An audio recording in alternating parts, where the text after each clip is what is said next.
Good afternoon, everyone. Welcome to today's press conference. We'll run today in three sections: a broadcast section, a Sunday section, and then a section for the Mondays. Let's find Carve to get us going.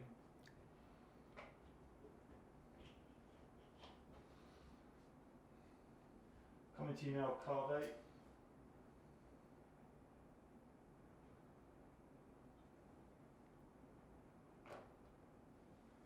Hi Frank. Hi, hello. First of all, I just wanted to ask you some injury news. Have Ziyech and Hudson-Odoi been training, and is there any chance of them being back in time for this game? It's their first day back with the group today, training at a decent level. So I'll have to see how they are the next 2 or 3 days to see if they make West Ham. Are there any other injury updates at all? No. Okay. Obviously, yesterday it was decided that there weren't going to be 5 subs going forward. How much of a blow was that to you and your players, as far as you're concerned? Well, I don't want to talk about it in terms of being a blow. It's just when we spoke about it as managers, the overriding factor from the managers, whether they were maybe for or against, because I think there were different factors to this, was that this is a case of player welfare and making sure that we're looking after the players and giving them the best opportunity to perform at an optimum level and not putting them at risk as such because of the uncertain times and the schedule. And that schedule gets tougher because, for instance, we play 2 games in 2 days over Christmas. So I think it would have been really beneficial for player welfare. Normally, I think the modern day player welfare, employee welfare comes out on top. I don't think it quite has this time. But the decision's made and we just carry on. Just turning to the game against West Ham, obviously under David Moyes, they've made a lot of progress. In the past, they've been involved in a lot of relegation battles. Now they're, I think, just 1 point behind you. What do you think of the job that David Moyes is doing there? And have you seen them progressing season by season recently? Yeah, I think he's doing a great job. They have good players, but you know the way they're playing and the consistency they've got to the levels they've got this season have been really impressive because I think he's a experienced, very, very good manager who's obviously got his message across to them, and they're playing really well. The organisation of their team, the style that they play in is difficult to play against. They have threats on the counter attack. They're very good at set pieces, so they're just playing really well. They're clearly a well managed team. Does it mean more to you when you play against West Ham because of your history with the club and also your father's record of playing for West Ham? If I'm honest, it did when I played. As a manager, my role now, it doesn't. Maybe I've mellowed or something's changed, but I also, you know, I focus on what's necessary for the club. Maybe I took it on me personally to really get up for that game against West Ham because I'd played for them before. But now I don't. I just see it as another game, particularly off the back of 2 defeats for us. It's an important game just for us to approach in the way of we want to get back on track where we were before these 2 games.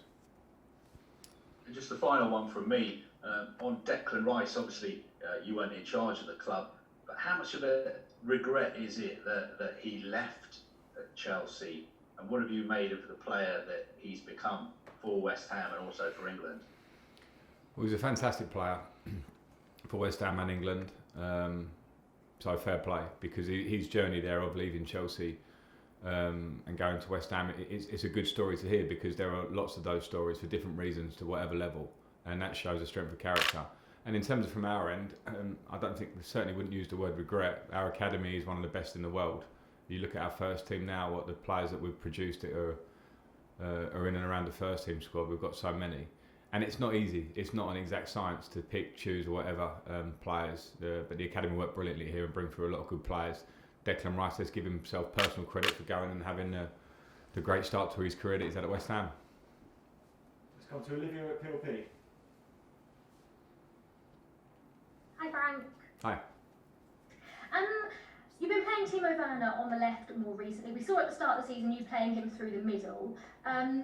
Is it a case of Giroud and Tammy playing really well and not having available wingers is why you're playing Werner on the left? And long term, do you think you'll be playing him more through the middle? Different reasons on that one, because we obviously, when we have a big reference of a target man, I get asked a lot, why am I not playing Tammy or Ollie or Tammy, whatever way around it is, all the time. And Timo, for Leipzig and for Germany, has played as a number 9 on the side, slightly behind sometimes. So he's played all those roles everywhere he's been. So I don't think it's a problem for him to play there for us, and he could be used in various roles across that front three. And also, just a quick question on Kai Havertz.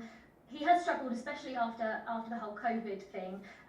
What do you think? We've seen him play, he's very versatile. We've seen him play on the right, we've seen him play in a midfield 3. What do you think his best position is, and do you think 4-3-3 suits him? Yeah, I do think it suits him. He can play, and before his COVID period, he was playing very well on the right side of the 8, in the 8 position for us, and I think he can play various positions. He said that, but of course consistency in a position is sometimes a good thing, and that's what I want to get for him. But I think the reaction around Kai is, when you look and you really analyse what's happened here, Kai came in without any form of pre-season, just started to really play well early in the season and gets COVID, and now comes back, and all eyes are on because of the price tag. But I think we must have huge perspective here. I've mentioned some of the greatest players the Premier League's seen have taken time to succeed in the Premier League. Some of them have been and gone away and come back to the Premier League and become great players, and we all know who those examples are. So I'm not saying it will take a long time for Kai, but we have to give him a bit of time to settle in on and off the pitch, and that's what's happening. I'm very happy with him. I've got no problem with him, but for Chelsea fans and for us, we must give him time. And just one final question. Against Wolves, we saw Pulisic obviously play on the left, and he was causing Semedo some real problems whenever he did, and then he made that switch to the right. Is that something that you as a manager tell them to do, or is that up to the players to make that switch during the game if it's, say, not going well? Yeah, that's my decision. It can happen sometimes in game through how the game pans out and players cross over, and in those terms they maybe stay in that position for a while until they can cross back. But those are my decisions, because I have players on the wings that can play on both sides. Not all of them. Hakim Ziyech clearly has been more of a player that plays on the right, but with Timo, he's played left and right of a front 3 in his previous teams. The same for Christian, played left and right for Dortmund and did the same for us last year. And sometimes you feel like it could give the opposition a problem. When Christian moved to the right against Wolves, he dribbled into their box, went on an amazing run, nearly created a few things. So I like to see to have the option to change them at times. Let's finish this section with one from Nick. Hi Frank, thanks for your time as always. Just wondering, after the busy summer, would you anticipate doing any business in the January window? We know it's a really difficult window anyway. And just on Timo, obviously 8 games without a goal, that's not a particular problem. I'm sure you think he's got the strength of mind not to worry about the numbers in that way. Obviously strikers always want good numbers for goal return, don't they? But it's all swings and roundabouts, isn't it really? And I'm sure he would view it in the same way, would he? Yeah, firstly, I don't know about January, and I'll consider January when it's here. So I've got the squad, and we're working hard at the games that are in front of us. With Timo, yeah, any goal scorer will want to score regularly. Simple answer, but must have the mental toughness and confidence to go through periods, because everyone will go through them. Absolutely every striker. There's not been a striker in the history of the world that can manage to score game in, game out through a long career. So there's no problem on that front. He needs to remain confident. He needs to keep getting in the areas, and those goals will come without doubt. Okay, that finishes the broadcast section. We'll now move to a Sundays, which will be